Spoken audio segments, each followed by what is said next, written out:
Shadows of the night, mixes of issues. After that situation, I knew that I could keep that in my tool bag, and I most definitely did.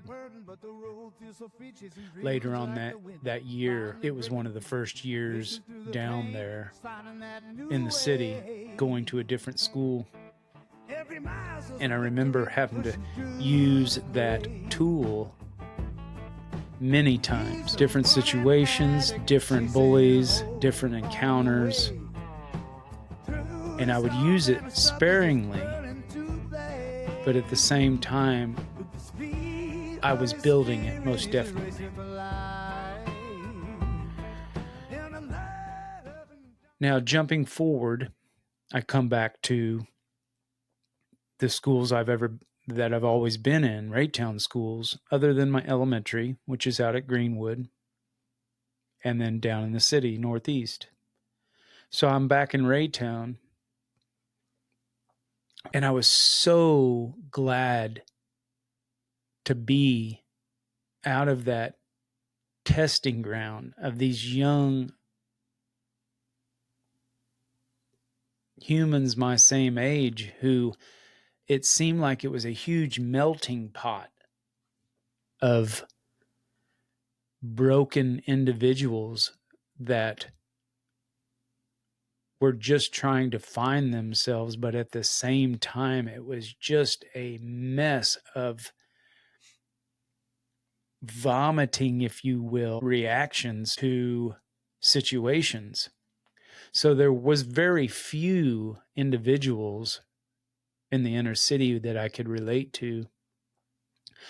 Maybe we could have, if we could have put our boundaries down, because we were very much alike, a lot of us, I'm sure.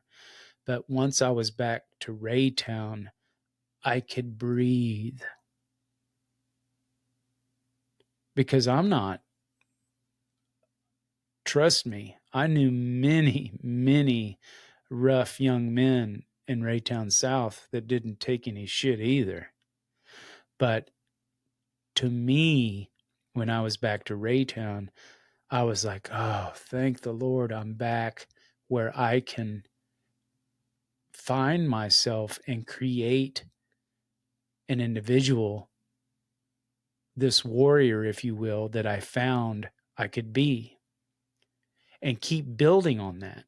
And it was a safer place to field test that. I wasn't surrounded by, well, killers. And no, many of those kids were never killers, but I did see, like I said, an individual be stabbed. I've seen people hitting each other with baseball bats, this, that, and the other. Raytown wasn't like that. Now, of course, there were fights later on that mimicked those kind of memories as we gotten older into high school. But I just knew that once I was back to Raytown, I felt safe. Let me just put it this way. I felt safer. And it's really kind of confusing because we were still on the run from him. He just wouldn't take no for an answer. And there was a couple times my mom went back and I thought I was going to have to go back to Northeast schools. So I was trying to field test this feeling I had, this newfound energy I had, but I knew that I had to be careful with it. But of course, as children do, we don't have the first perfect disciplines in some of these attributes we may find in ourselves, especially if they empower us. So, of course, I started acting out. I had no qualms when a teacher would say, you know, I might have been acting up in the class. And I remember a teacher telling me, you know, Nathan, the only reason you were born was to cause trouble. And to me, that's a no big thing to say to anybody. Today, you'd get your ass handed to you and you'd probably serve some jail time. I don't know. but I heard worse. I've heard so much worse by the time this happened in my life. And this lady said this to me, and I had no qualms at calling her the C word or a B word. Or I remember even saying one time to a teacher, "What's wrong with you? You on your period?" That was the cheerleading teacher. I can't remember her name. Some of you that know me will remember her. I had such a good relationship with that young lady. But at the same time, when I got tested by individuals, I was misusing my warrior spirit. And it kind of set me down a wrong path. I was cussing and standing up to my great grandmother. I started standing up to my grandmother. I started standing up to my uncles, my aunt, and my mother. And I especially did all these things knowing that I was more put together in my mind. Yes, I was a child, but I was more put together in my mind than these adults that were around me. I was finding my courage. I was finding my disciplines. I was finding out that I could perform and I could control the situations so I wouldn't be uncomfortable, so I wouldn't have to fight, flight, or freeze. I could manipulate situations and turn them into the situations that I wanted, just like the performer does. And I didn't know that at the time, but it was setting me down a path to destruction and then enlightenment. I started to not be so close to some of my friends. I started to be more self-centered in a certain way. Not in the way that we may see other humans in the world. I don't know how to explain that other than I was being self-centered in the fact that I knew, or I was finding out, that I could control certain situations that I didn't like by altering my behavior or my voice or my verbiage. And I could almost manipulate situations, and that power started to grow in me, but it was a false power. And I didn't know it yet. I thought it was something good.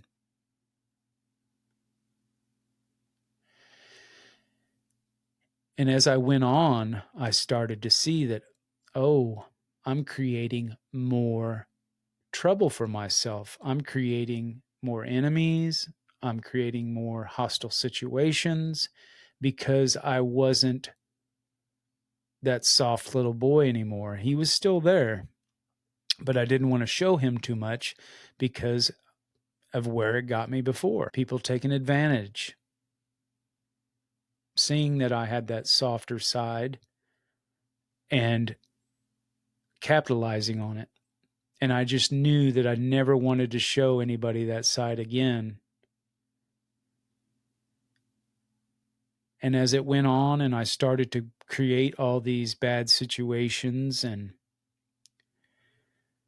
I was creating some good relationships with a few out of my niche or my clique to try to better myself, but it was done again through manipulation, trying to build an area of safety through, well, just basically false promises, not from me, just in the situation. If you're not being real and you're not being yourself, the next lesson life will teach you is that those things will go away and you'll wonder why. Well, because it was built on false promises, fakery, just you not being you. And yes, it is one thing to control one's temper and to change your perspective to fit in and to be more positive. But once we start to try to manipulate situations so we feel safer or we feel better, or let me just say me, it's going to bite you in the ass. And it surely did. It did. I was still such a people pleaser, but yet this warrior would come out, this monster, if you will, because I became a monster slowly and surely, and my heart got hardened. Now, at this time, I had been saved as a young boy, and I knew God, but I wasn't practicing that at all at this time in my life. And I'd always known that once I knew and felt spiritual feelings, I wanted more of that. And of course, at the young years, all the hostile environment, I couldn't focus on that. And I should have. But as a young boy, I was scared to death, you know. My mother was being beat, my sister and I, and extreme mental abuse that I still fight today. And you would think that I would never call myself a monster after what I had seen a real monster behaves like. And I never allowed myself to become that. But I knew I was going down a wrong path. And all that spiritual knowledge of a creator was not in my grasp because I didn't even think about it or didn't even acknowledge it. Now, later on in my life, one of my best friends,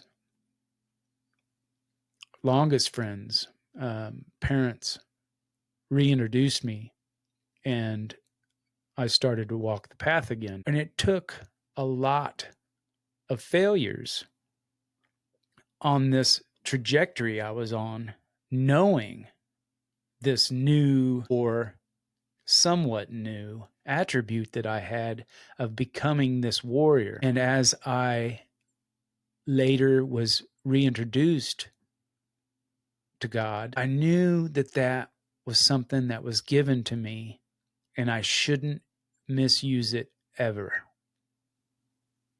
And I still fight with it from time to time. I do. I think we all do. I think we all have been given certain things that we excel at, and it's that knife's edge that we must walk on to make sure that we don't misuse it, because these powers, if you will, or attributes or gifts, blessings that we have been given, if we're not careful and we use them in the wrong way, it will poison us, because those things are a part of us. Like the uncle of Spider-Man said, with great power comes great responsibility. And all these things are a great power. Each one of us have so many things. And maybe some of them we can't see. And our friends and families do see that in us. And I want to encourage you to remember, when somebody says they see something in you and you don't see it, go sit down. Meditate on that shit. Because if they see it and you don't, it would be a shame for you not to sit down and try to investigate that, would it not? I guarantee you those people are not seeing something that you don't have. You're just missing it. The perspective is wrong. And I knew that's what I was doing. I was looking at the world in the wrong way. And I knew it was in reflection of the mistreatment of my mother, my sister, and I. And it's one of the grotesque things that goes on with domestic violence, abuse, molestation, the R word, all the bad things that can happen in these family environments or made family environments or not even a family environment. They can happen everywhere. And I just knew that I was misusing this gift, if you will, and I was creating issues, and I knew I had to wake up and find out how to correct this. And it took me losing a marriage I probably should have never been in. It took me losing 2 children who I'm not going to say I probably should have never created. I would never say that. But I should have been more responsible, because their mother and I should have never been together. And this isn't a hateful statement. It's just that was a part of my life where nobody was showing me love. I was manipulating situations and creating a false security and a false environment that wasn't real. And especially when this young lady that I knew a long time showed me some kind of affection, I jumped on that like it was money that was being printed and you better grab it now because it's going away. And I didn't see it at the time, but I told myself this was meant to be. So with this warrior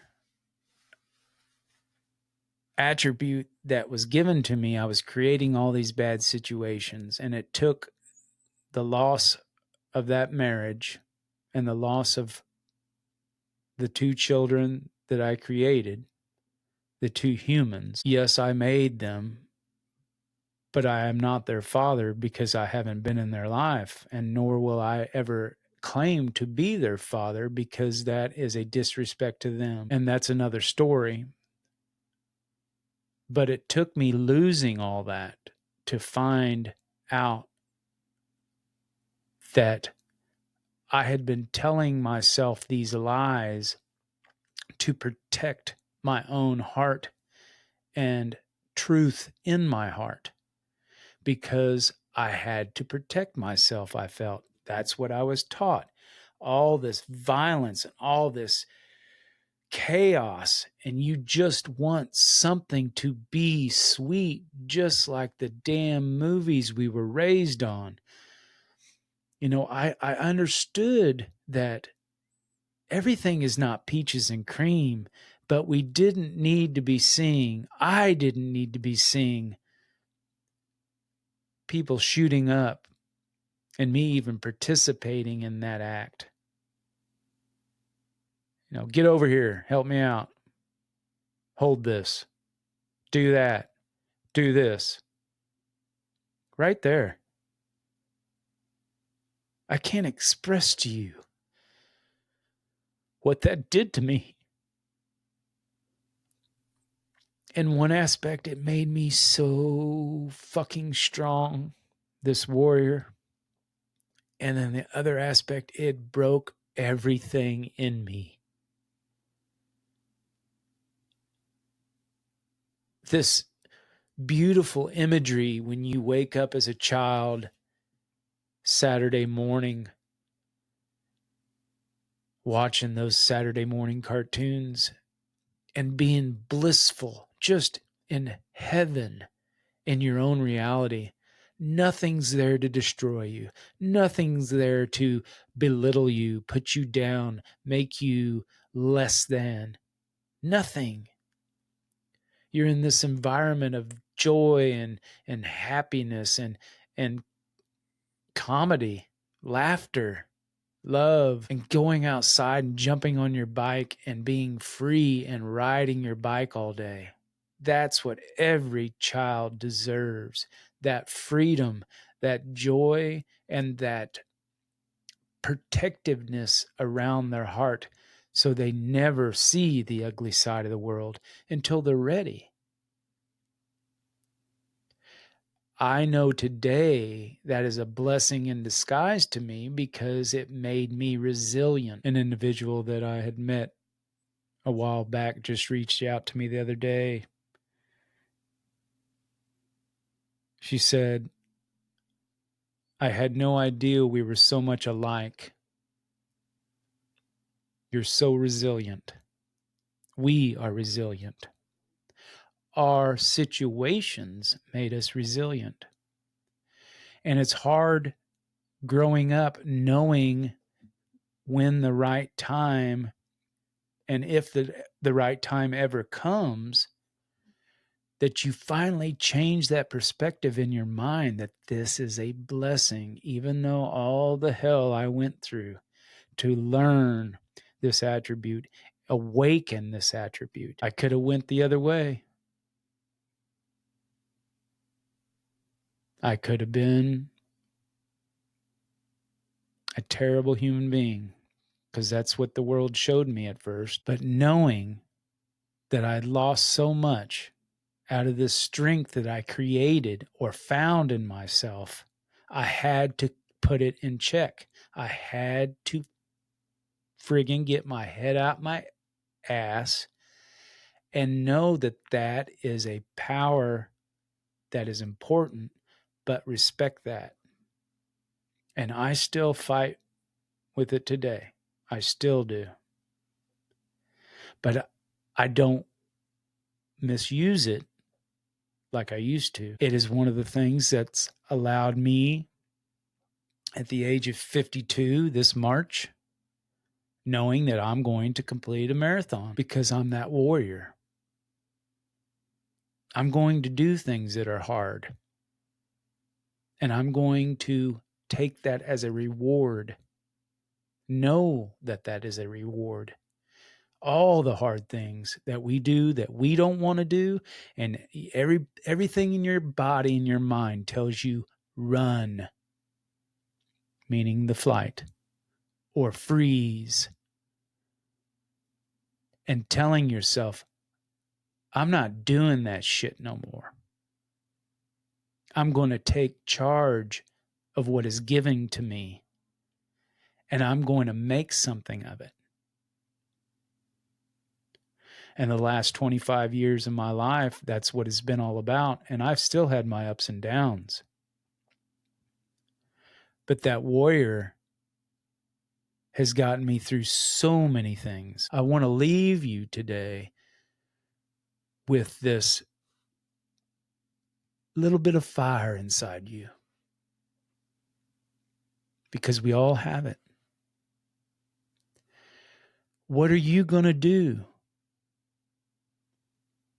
when you're faced with that fight, flight, or freeze? I think every one of these has their place, but never to the point of where it destructs oneself. And with that, get up. Do something different. Get excited about your life. Bless up. The shadows of the night laces up his shoes. He step on the track, shedding all his blues. The bottle's been a burden, but the road feels so free, chasing dreams like the wind, finally breaking free, racing through the pain, finding that new way. Every mile's just a victory, pushing through the grave. He's a running addict, chasing hope on the way.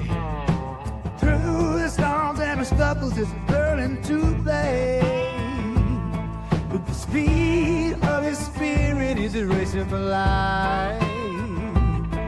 In the light of the dawn, he's cutting through space. He's turning the wheel, feels the fire inside, turning running, searching hard, he's another night. As clean and stay away, it roars of life in the heart of the race. Now he will thrive. Love on the horizons, shining bright each day.